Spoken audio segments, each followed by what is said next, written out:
Sometimes the smallest among us carry the heaviest burdens, and the greatest love requires the hardest sacrifice. The Arizona desert stretched endlessly before Abigail Carpenter as she rode toward her family's trading post, the July sun hammering down like a blacksmith's anvil. She'd been delivering supplies to neighboring ranches for 3 days, her Winchester rifle across her saddle and her father's warnings echoing in her mind about increased Apache activity in the territory.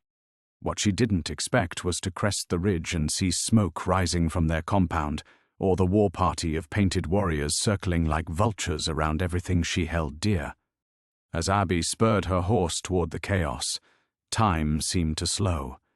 She saw her younger sister cowering behind overturned wagons, saw her father firing desperately from the main house, and saw the Apache warrior drawing his bow with an arrow that gleamed with something dark and poisonous.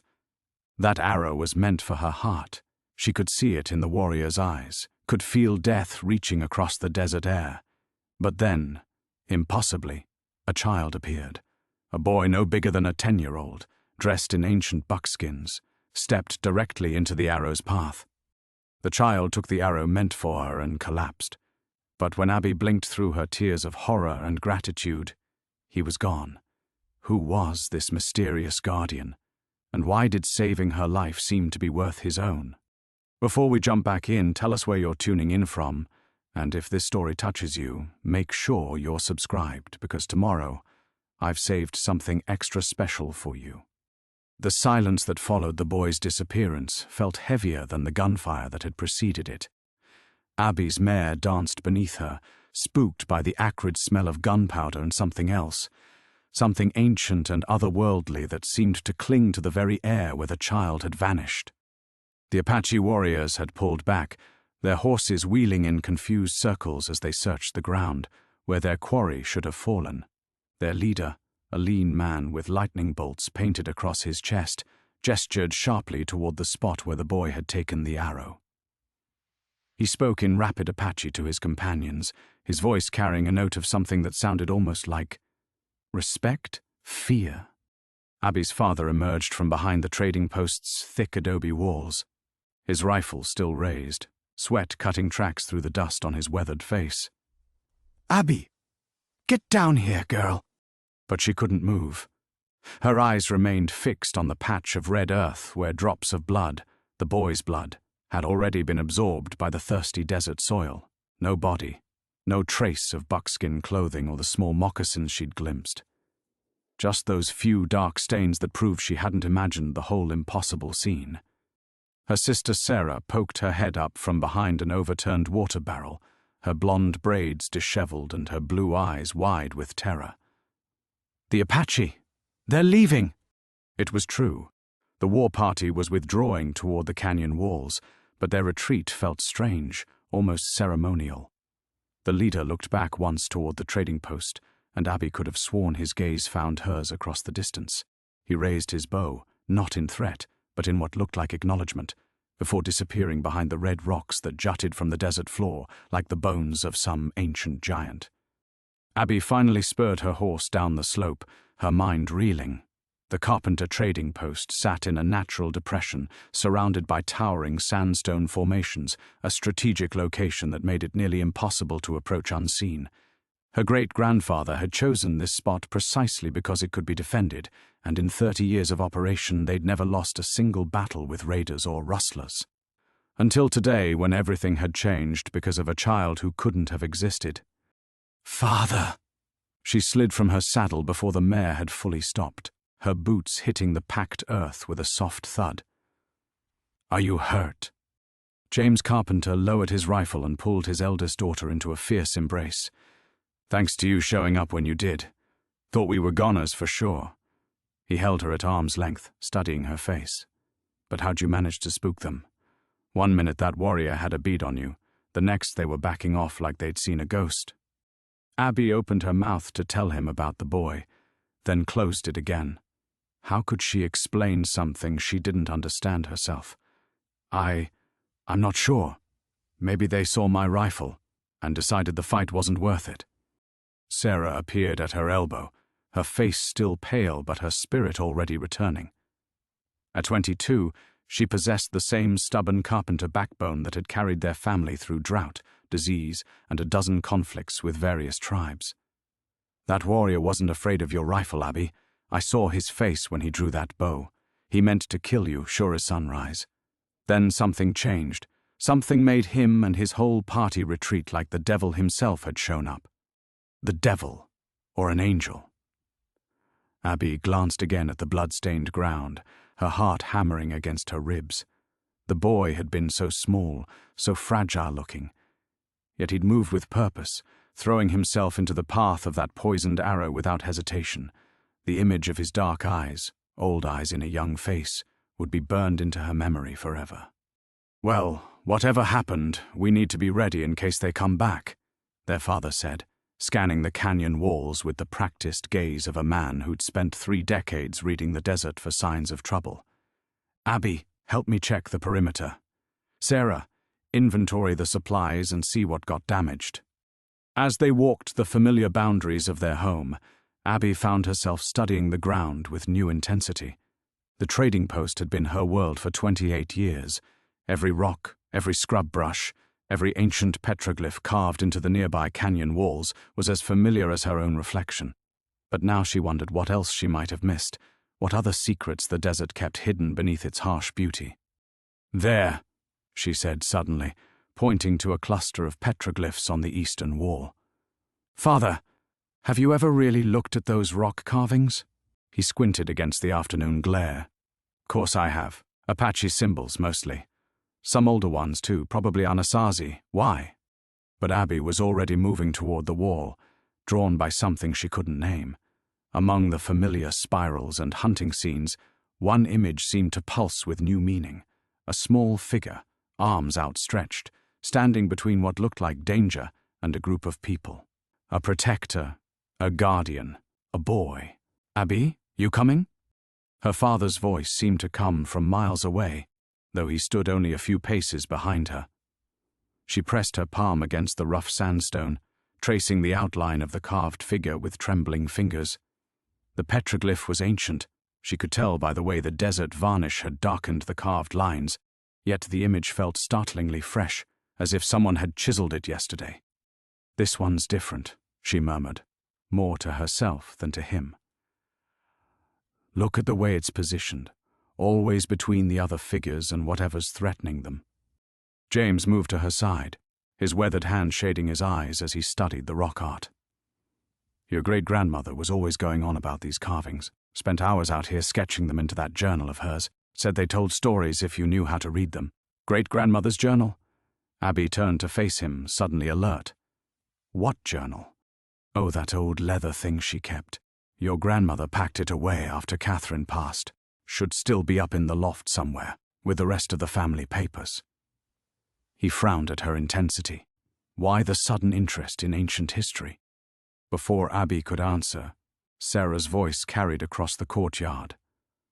"The coffee's ruined, and half our sugar got scattered when I dove behind the barrel."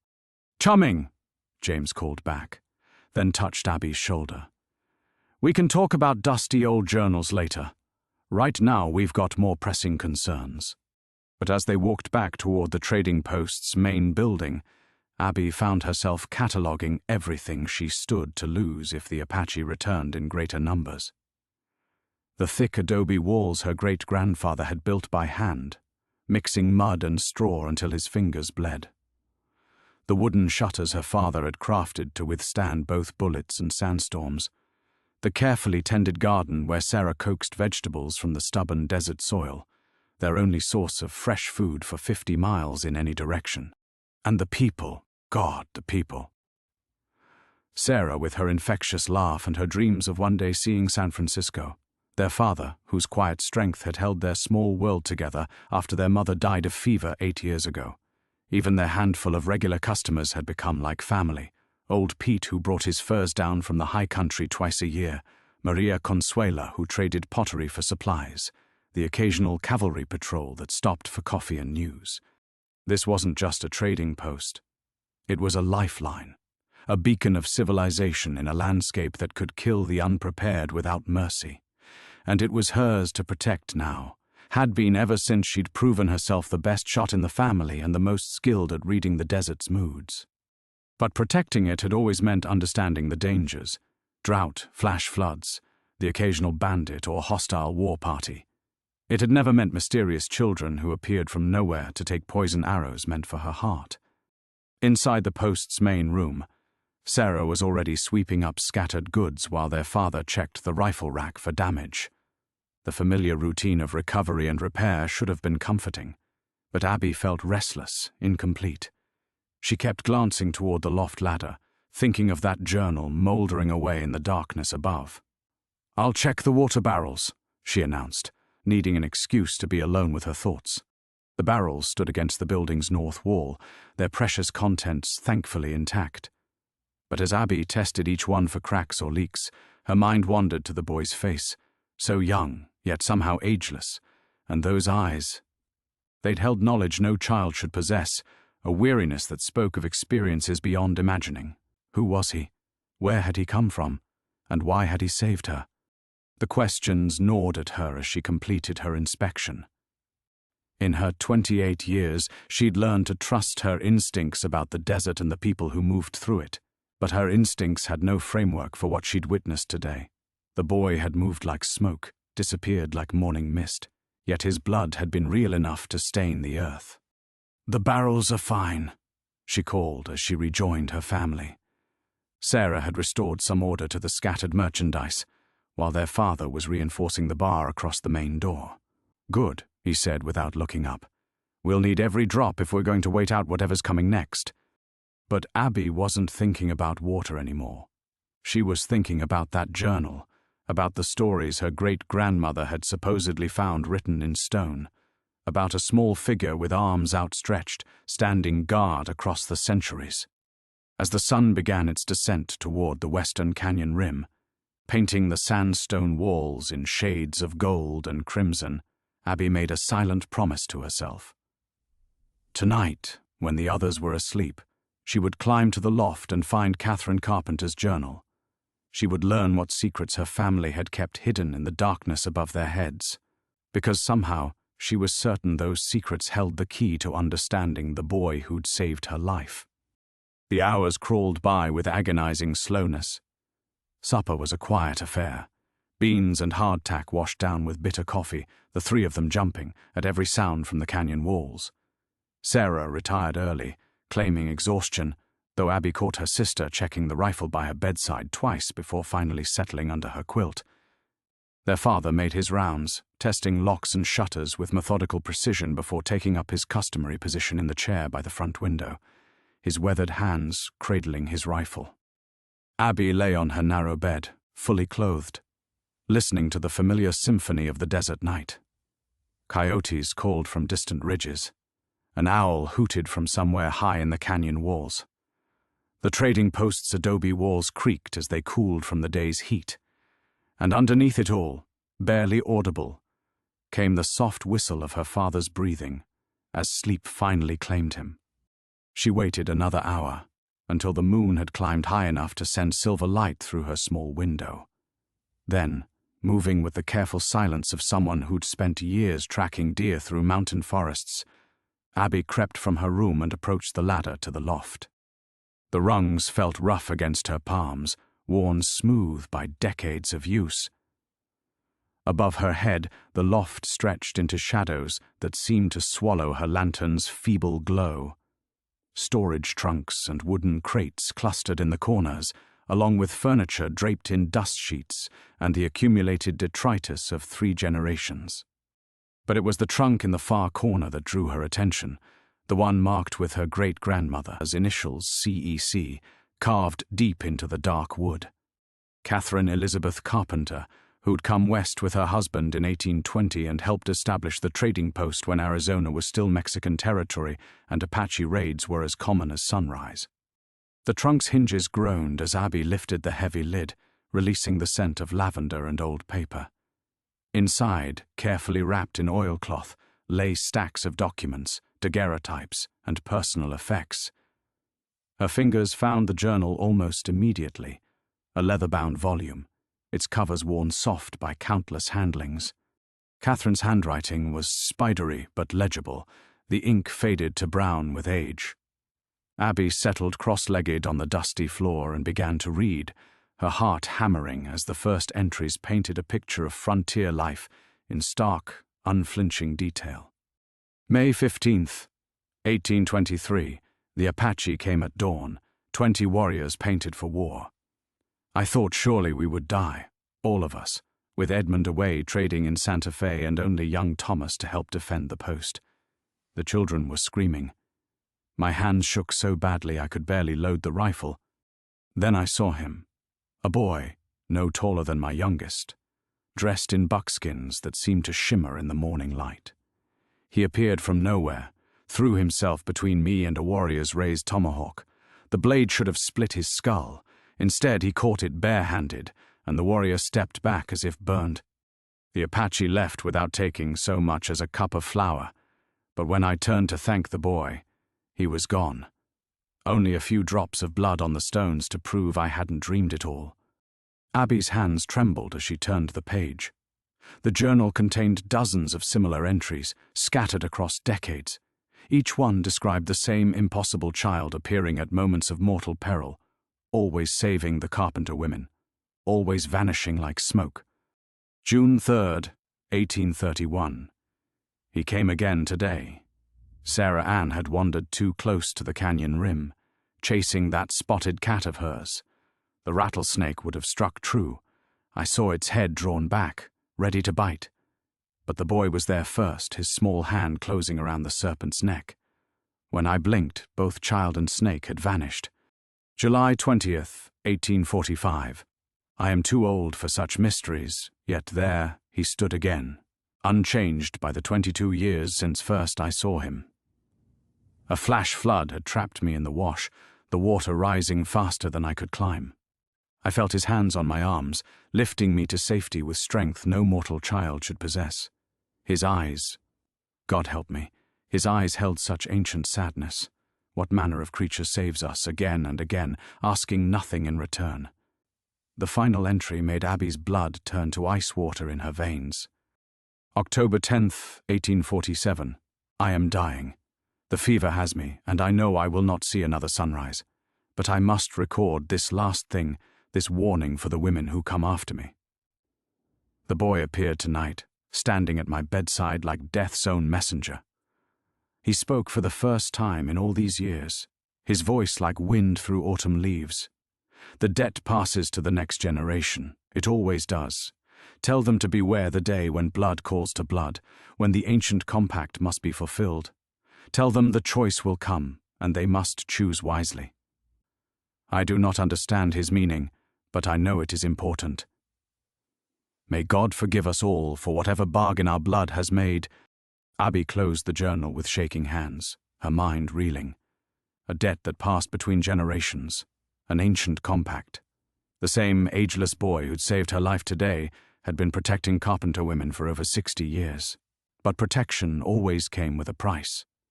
And now apparently that price was coming due. The journal slipped from Abby's numb fingers, its leather binding hitting the dusty loft floor with a soft thud that seemed to echo in the midnight silence. She stared at the scattered pages, her great-grandmother's faded ink swimming before her eyes as the implications crashed over her like a flash flood in the canyon. The debt passes to the next generation. What debt? What had her family done to bind themselves to this mysterious child? And what did he mean when he spoke of blood calling to blood? Abby pressed her back against the rough wooden wall, her breath coming in short, sharp gasps. 28 years of thinking she understood her world, her place in it, her responsibilities to family and land, all of it crumbling like sandstone in a storm. She'd always prided herself on being practical, grounded, someone who dealt with problems head-on rather than running from them. But this was beyond anything her practical mind could grasp. The boy's eyes haunted her, so ancient, so infinitely sad. What kind of existence was it, to appear only in moments of mortal peril, to save strangers again and again across decades? What had her family cost him with their very survival? A floorboard creaked somewhere below, and Abby froze, listening. But it was only the building settling as the desert night deepened. Her father still dozed in his chair by the window. Sarah slept soundly in her room. The world continued exactly as it had before she'd read those devastating pages, but nothing would ever be the same. Abi gathered the journal pages with trembling hands, trying to restore some order to the scattered entries. Each one painted the same impossible picture, a child who never aged, who appeared from nowhere to stand between death and the women of her bloodline. Her great-grandmother. Her grandmother, surely, though those entries must be in a different journal. And now it was her turn. The thought sent ice through her veins. What if the boy's appearance today wasn't an isolated incident? What if he would keep coming, keep sacrificing himself, until whatever ancient bargain her family had made was finally paid in full? The final entry suggested a choice was coming, but what choice? And what would happen if she chose wrong? She thought of Sarah sleeping peacefully below, unaware that their family carried this supernatural burden. Sweet Sarah, who dreamed of seeing San Francisco's harbor and complained about the isolation of desert life. Would the debt fall to her next if something happened to Abby? The prospect made her stomach lurch with protective fury. And their father, what did he know? He'd mentioned the journal casually enough, but had he ever actually read it? Did he understand what his bloodline had inherited along with this red earth and these sandstone walls? Abby climbed to her feet, pacing the small confines of the loft like a caged animal. The practical part of her mind, the part that had always been her strongest asset, demanded action. She should ride out at first light, search the canyons for some trace of the boy, some clue to his nature and purpose. She should question the local Apache, see if their legends spoke of such a guardian spirit. She should tear through every trunk and box in this loft until she found more journals, more answers. But another part of her, a part that was growing stronger with each passing moment, whispered a different counsel run. Pack Sarah and their father into the wagon tonight. Abandon the trading post, abandon their life's work, abandon the only home any of them had ever known. Head for Tucson, or Phoenix, or even California. Change their names. Start over somewhere the desert spirits couldn't find them. The coward's choice, but perhaps the wise one. Except, what if distance didn't matter? What if this debt, this ancient compact, followed them no matter how far they ran? Her great-grandmother's journal covered decades, and there was no mention of the family ever leaving the trading post for extended periods. Had they tried to escape before? Had the boy's protection only extended to this specific place, these specific red canyons? Or worse, what if running meant abandoning the boy to whatever fate he'd been trying to save them from? The thought of his small form taking arrow after arrow, sacrifice after sacrifice, while she hid in some distant city made her feel sick. What manner of creature saves us again and again, asking nothing in return? But he was asking something, wasn't he? He'd asked her great-grandmother to pass along a warning, a preparation for some ultimate choice, which meant he needed something from the Carpenter women, something more than just passive acceptance of his protection. Abby sank back down beside the journal, her mind spinning in endless, fruitless circles. Every path forward seemed to lead to darkness. Stay, and risk whatever terrible price the debt demanded. Run, and possibly doom the boy to eternal suffering, while solving nothing. Tell her family the truth, and watch fear poison their daily lives. Keep the secret, and face whatever was coming alone. The moon had shifted in the sky, its silver light now slanting through the loft's single window at a different angle. Dawn was still hours away, but Abby felt as if she'd aged years in the space of this single night. One thing was certain, the comfortable certainties of yesterday were gone forever. The silver light crept across the dusty loft floor like a slow tide, and with it came a clarity that cut through Abby's spiraling thoughts like a blade through silk. She stared at the journal in her lap, at her great-grandmother's faded words, and felt something shift deep in her chest, a settling, like bones finding their proper alignment after a fall. She couldn't run. Not from this. The realization didn't bring comfort, but it brought certainty. And certainty was what she'd always used to navigate the impossible terrain of desert life. When the well ran dry, you didn't abandon the land, you dug deeper. When the Apache raided, you didn't flee, you fortified and fought back. When winter storms trapped you for weeks with dwindling supplies, you rationed and endured. And when your bloodline carried a supernatural debt that spanned generations, you faced it head-on. Abby closed the journal with deliberate care, wrapping it back in its oilcloth shroud, but she didn't return it to the trunk. Instead, she tucked it under her arm and climbed down from the loft, her boots finding each rung with practiced silence. The weight of the leather-bound volume against her ribs felt like carrying a loaded rifle. Dangerous, but necessary. Her father still dozed in his chair, chin dropped to his chest, rifle cradled in his weathered hands. Sarah's door remained closed, soft breathing audible through the thin wood. The familiar sounds of her sleeping family should have been comforting, but now they only reminded Abby of how much she stood to lose, how much the mysterious boy had already sacrificed to preserve these simple, precious moments of peace. She slipped into her own room and lit the oil lamp with hands that had finally stopped trembling. The journal fell open to a page she'd memorized during her frantic reading, and she traced her great-grandmother's spidery handwriting with one finger. Tell them the choice will come, and they must choose wisely. A choice implied options. It implied agency, the power to determine her own fate rather than simply accepting whatever destiny her bloodline had inherited. But choices required information, and information meant leaving the safety of these thick adobe walls to search for answers in the desert itself. Abby pulled her traveling pack from beneath her narrow bed and began filling it with methodical precision. Water, first and most important. 2 full canteens and a collapsible canvas bucket. Hardtack, jerky, and dried fruit that would keep in the heat. Ammunition for her rifle and revolver. A bedroll, a tin cup, matches wrapped in oilcloth. The basic tools of survival in a landscape that killed the unprepared without malice or mercy. She paused over her father's compass, its brass surface tarnished with age. He'd carried it during his own years of ranging through the high country, back when beaver pelts and silver strikes had drawn men into the wilderness with dreams of fortune. Now it would guide her into territory far stranger than any he'd ever mapped. The boy had appeared from the south, from the deep canyons where ancient peoples had carved their stories into stone walls. That's where she would start, with the petroglyphs her father had mentioned, the ones that supposedly depicted figures like the child who'd saved her life.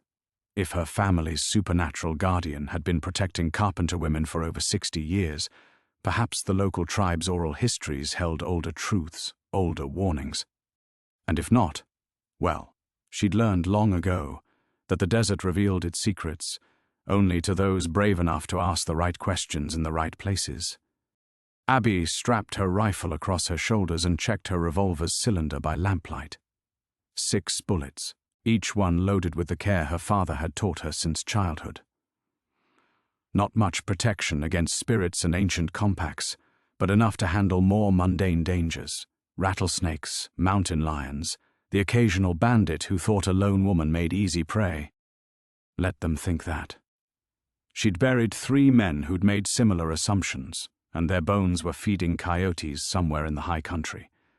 The letter took longer to write than packing her gear. How did you explain to your family that you were riding out to confront a supernatural debt without sounding like the desert sun had finally addled your brains? How did you say goodbye without admitting you might never return? Father and Sarah. She finally wrote, "Something happened during yesterday's raid that I need to investigate. The Apache may return in greater numbers, and I won't let our family face that danger without understanding what we're truly up against. I've gone to scout the southern canyons for signs of their movements and should return within 3 days. If I'm not back by then, take Sarah and head for Fort Verde. Do not come looking for me. Trust that I know what I'm doing, even if it seems otherwise. All my love, Abigail." The lie tasted bitter, but it was kinder than the truth. And perhaps, if she was very lucky, it might even prove partially accurate. Perhaps she would return in 3 days with answers that made sense, explanations that didn't require believing in ageless children and supernatural guardians. But as she sealed the letter and propped it against her pillow where Sarah would find it, Abby knew she was crossing a threshold from which there could be no return. The comfortable world of practical problems and practical solutions lay behind her now, as unreachable as childhood. Ahead stretched only mystery, danger, and the ancient weight of choices that would echo through generations. She shouldered her pack, picked up her rifle, and walked into the pre-dawn darkness without looking back. The desert before dawn was a different country entirely, painted in shades of silver and deep purple that existed nowhere else on Earth. Abby's boots found their rhythm on the familiar path leading south from the trading post, each step taking her deeper into territory that felt increasingly foreign despite a lifetime of walking these canyons. The silence pressed against her eardrums like water, broken only by the distant cry of a nighthawk and the whisper of wind through sage.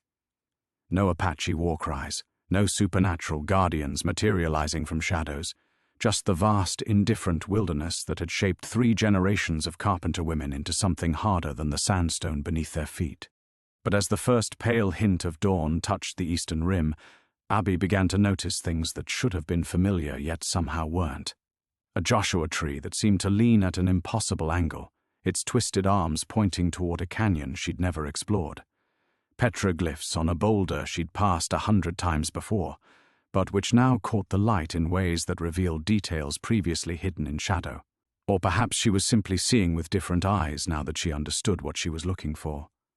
The sun crested the canyon walls as she reached the place where the boy had first appeared, and Abby knelt beside the dark stains marking the sand where his blood had fallen. Her great-grandmother's journal had mentioned blood. When blood calls to blood, the boy had warned. Did that mean his sacrifice somehow bound him more tightly to her family with each rescue? Were they slowly draining the life from their mysterious protector with their very survival? A shadow fell across the blood-stained sand, and Abby's hand moved instinctively to her revolver before she recognized the weathered face peering down at her. "Thought I might find you here," said Miguel Vargas, his voice carrying the comfortable authority of a man who'd spent 40 years reading sign in country that killed the careless. The half-Mexican, half-Apache tracker had been trading at the Carpenter post since before Abby was born, and his scarred hands held more knowledge of these canyons than any map. Miguel. Abby rose slowly, suddenly aware of how her desperate search might appear to practical eyes. "I didn't expect to see you again so soon. Your father sent me." Miguel's dark gaze took in her pack, her rifle, the way she'd been studying the ground like a tracker following cold trail. "Said you'd gone scouting for Apache sign. But I know Apache sign, Nina. This isn't it." The kindness in his weathered face almost broke her careful composure. Miguel had helped deliver her when Sarah was still a baby, had taught both sisters to read weather and water, had never once questioned their right to hold their own counsel in a territory where most men assumed women needed constant guidance. But this was beyond his help, wasn't it? "The boy," she said finally, surprising herself with the words. "During yesterday's raid, there was a boy, small, dressed in buckskins. Did you see him?"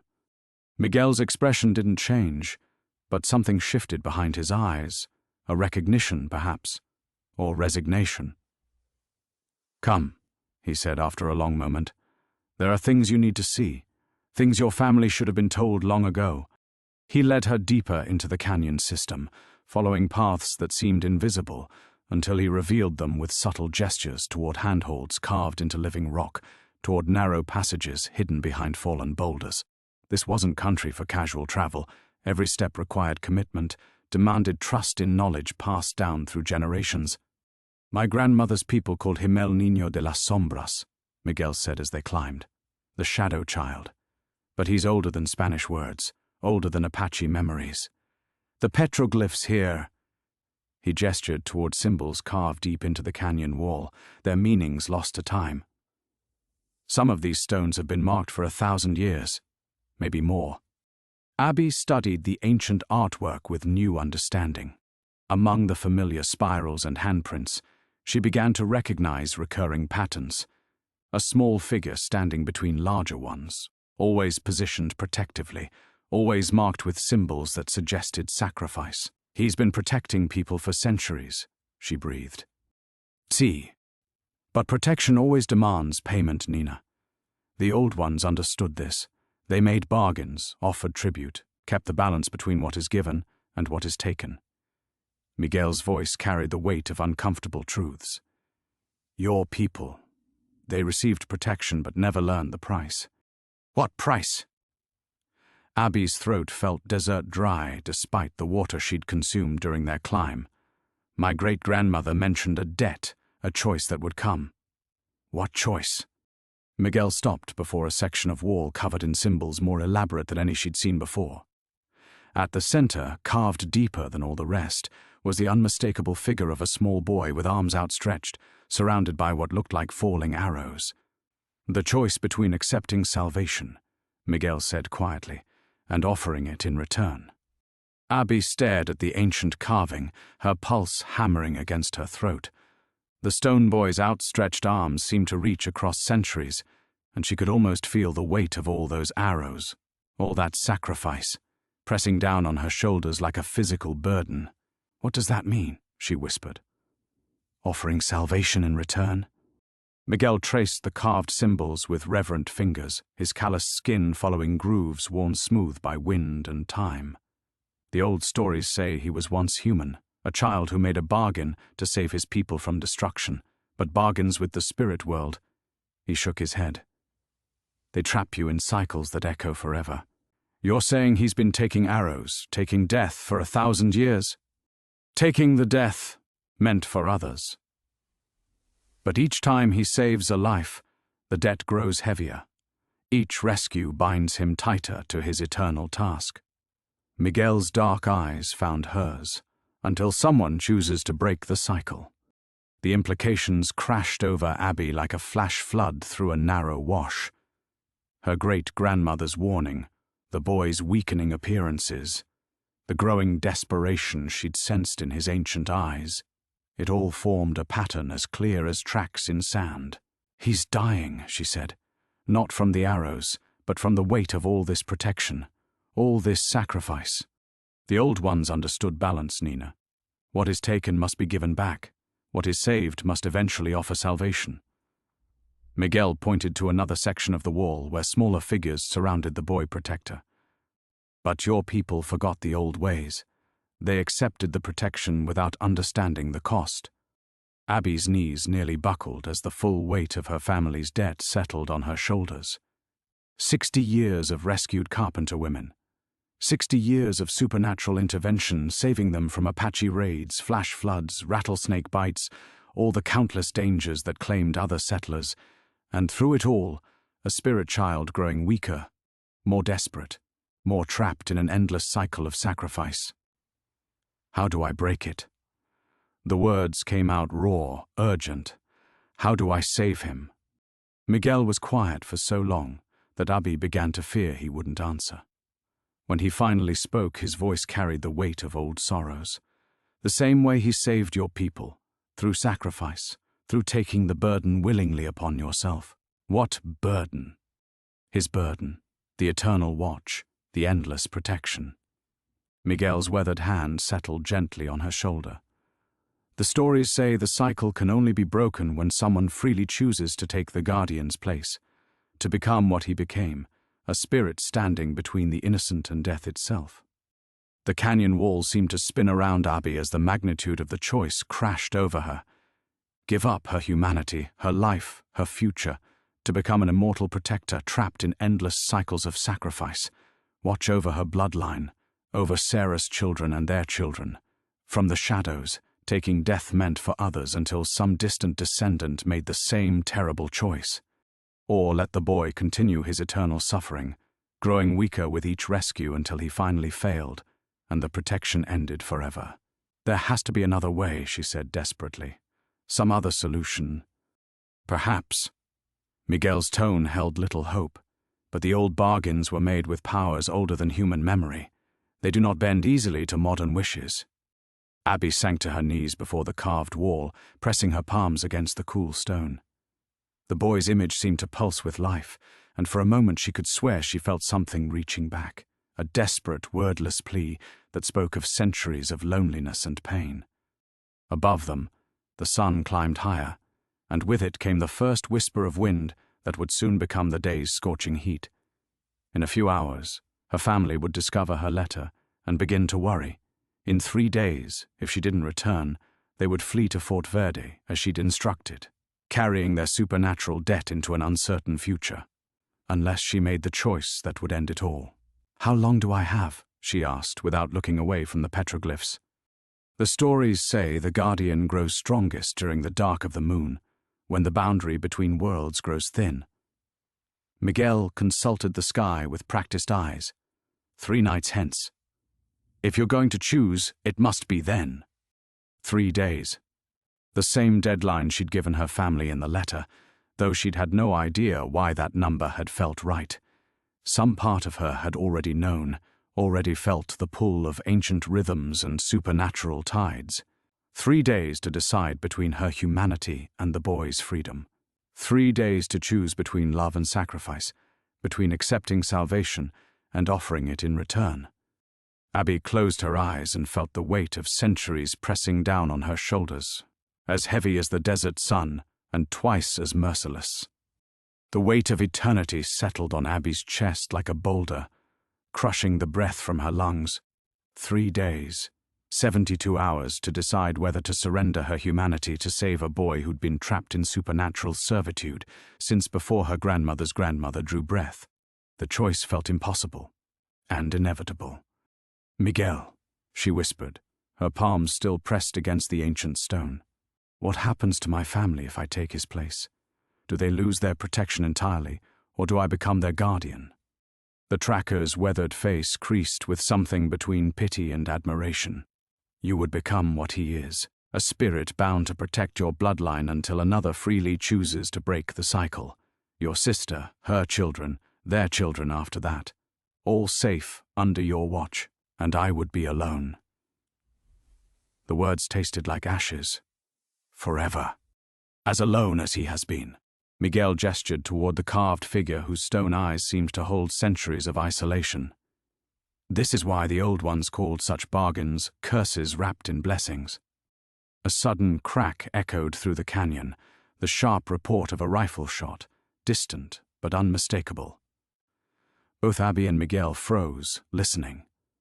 Another shot followed, then another, and the familiar sound of men shouting orders. "Apache?" Abby breathed, her hand flying to her rifle. Miguel shook his head, his expression grim. "Wrong direction. That's coming from the north, from your trading post." Abby's blood turned to ice water in her veins. Sarah. Her father. They should have been safe for hours yet, shouldn't have even discovered her letter until well past sunrise. But the gunfire was real, urgent, and growing more intense with each passing second. She sprang to her feet and started toward the sound, and Miguel caught her arm. "Wait, listen."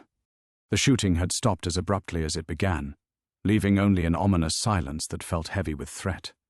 No screams, no calls for help, just the desert's indifferent quiet settling back over the canyons like a burial shroud. "I have to go back," Abby said, shaking off Miguel's restraining hand. "I have to."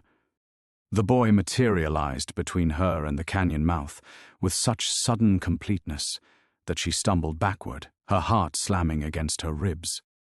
He looked smaller than before, more translucent, as if the effort of appearing was draining what little strength remained to him. Dark stains spread across his buckskin shirt, not from the arrow wound but from older injuries, older sacrifices that had never properly healed. "No," he said, and his voice carried the authority of countless rescues, countless moments when hesitation meant death. "You must choose. Now. My family. Lives or dies by your choice." The boy's ancient eyes burned with desperate urgency. The cycle breaks tonight, or continues forever. There will be no other chance. Miguel stepped forward, his weathered hands raised in a gesture of respect. "Nino, the shooting." A test. The boy's translucent form flickered like heat shimmer. The last test. She must choose without knowing if they live or die. Choose based on love alone, not fear. The words hit Abby like physical blows.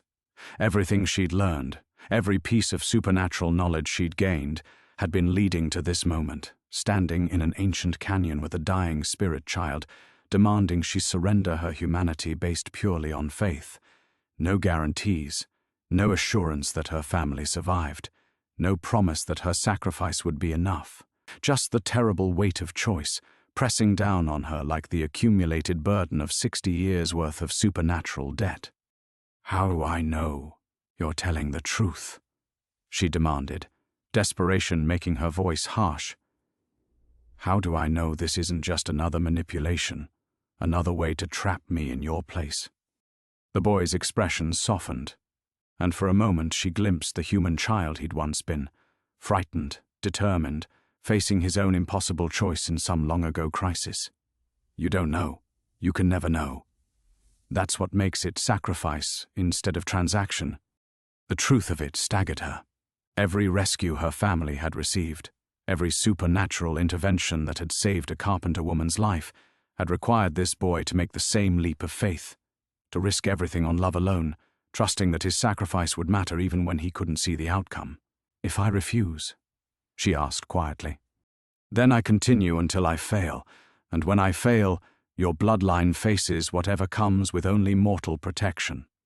The boy's form grew fainter, as if the conversation was consuming his remaining strength. "The debt will pass to your sister, to her children, to theirs. The cycle continues until someone breaks it, or until there are no more carpenter women to save." Abby closed her eyes and felt the full weight of her family's supernatural inheritance crushing down on her shoulders. 60 years of rescued ancestors, all their survival purchased with this child's endless suffering. Sarah's future children, doomed to inherit the same terrible debt unless someone had the courage to end it. And somewhere in the distance, gunfire might still be echoing through canyons that had witnessed too many tragedies, too many choices between love and loss. The ordeal had begun, and there was no path forward that didn't demand everything she had to give. The silence stretched between them like a taut rope ready to snap. Abby stared at the boy's flickering form, her mind racing through calculations that felt increasingly desperate. If she chose now, in this moment of terrible uncertainty, she might be surrendering her humanity for a family already dead. If she refused, she might be condemning Sarah and her future children to inherit a burden that grew heavier with each generation. "I need to know they're alive," she said finally. "I need to see." The boy's form solidified with sudden violent intensity, his ancient eyes blazing with something between fury and despair. "No, that is the bargain your great-grandmother made, protection in exchange for blind faith. She saw her family attacked, chose to trust without knowing the outcome. Every generation since has tried to negotiate better terms, and look where it's led." Abby shot back. 60 years of debt, a dying guardian, and a choice that demands I sacrifice everything on the word of a spirit who's been trapped so long he might have forgotten what freedom even means. Miguel sucked in a sharp breath at her boldness, but the boy merely grew more translucent, as if her words were bleeding the last of his strength away. "Perhaps you're right," he whispered. "Perhaps I have forgotten. But I remember this. Every moment you delay, the debt grows heavier. Every choice postponed makes the next one harder. Your great-grandmother hesitated for 3 days, your grandmother for a week, your mother—" He paused, and something terrible flickered across his ancient features. "My mother what?" Abby demanded. "Your mother chose to run, took your father and fled east, thinking distance would break the connection. I felt her terror across 1,000 miles of prairie, felt the moment the debt called her back." The boy's voice dropped to barely a whisper. "She died in childbirth, bearing you, because she tried to escape what cannot be escaped. The price of her refusal." The words hit Abby like a physical blow. Her mother's death, the tragedy that had shaped her father's grief, Sarah's need for protection, her own fierce determination to never be helpless, hadn't been simple mortality. It had been the supernatural debt claiming its due, punishing the one woman in their bloodline who'd tried to refuse the terrible inheritance. "You're lying." But even as she said it, Pieces of her childhood began shifting into new configurations. Her father's haunted looks whenever her mother's death was mentioned, the way he'd never spoken of their life before returning to Arizona territory. The guilt that shadowed his every protective gesture. I have never lied to your family. That was part of the original bargain, complete truth between guardian and protected. The boy's form wavered like smoke in a crosswind. She thought love for your father could override blood obligation. Learned too late that some debts follow you across any distance. Behind them, Miguel muttered something in Apache that sounded like a prayer or a curse. Abby barely heard him. Her mind was reeling with the implications, the terrible arithmetic of supernatural consequence. Her mother's death hadn't been random tragedy. It had been payment extracted for attempted escape. Which meant, Sarah, she breathed. If something's happened to Sarah, if that gunfire, then the debt passes to you regardless. But if you choose now, freely and without condition, she lives free of the burden forever. The boy's eyes held centuries of desperate hope. That is what I offer. Not just your family's protection, but their liberation. The canyon walls seemed to be closing in around her, the weight of decision crushing the air from her lungs. Choose blindly and lose everything that made her human. Refuse and watch her bloodline carry this curse forward until it destroyed them all, one generation at a time. How do I know you have the power to break it? She asked desperately. How do I know my sacrifice will actually free them? The boy smiled then, a heartbreaking expression of ancient sadness and infinite compassion. You don't. That's what makes it faith instead of transaction. What makes it love instead of obligation. And in that moment, Abby understood the true cruelty of the choice. Not just the sacrifice itself, but the uncertainty that surrounded it. The terrible requirement to surrender everything she was based purely on trust in a power she'd never seen, for the sake of people who might already be beyond saving. The boy's form began to fade, becoming little more than heat shimmer against the canyon wall. Choose, he whispered. The moment passes, but as Abby opened her mouth to speak, to accept or refuse the burden of eternity, another sound echoed through the canyon. Not gunfire this time, but something far worse, Sarah's voice, high and terrified, calling her name from somewhere beyond the rocks. The boy's eyes widened in what looked like genuine surprise. Then his form scattered like smoke, leaving only Miguel's curse and the growing sound of pursuit, echoing through passages that had hidden her family's supernatural debt for 60 years. All her careful reasoning had been pointless. The choice was being made for her, and she was already too late.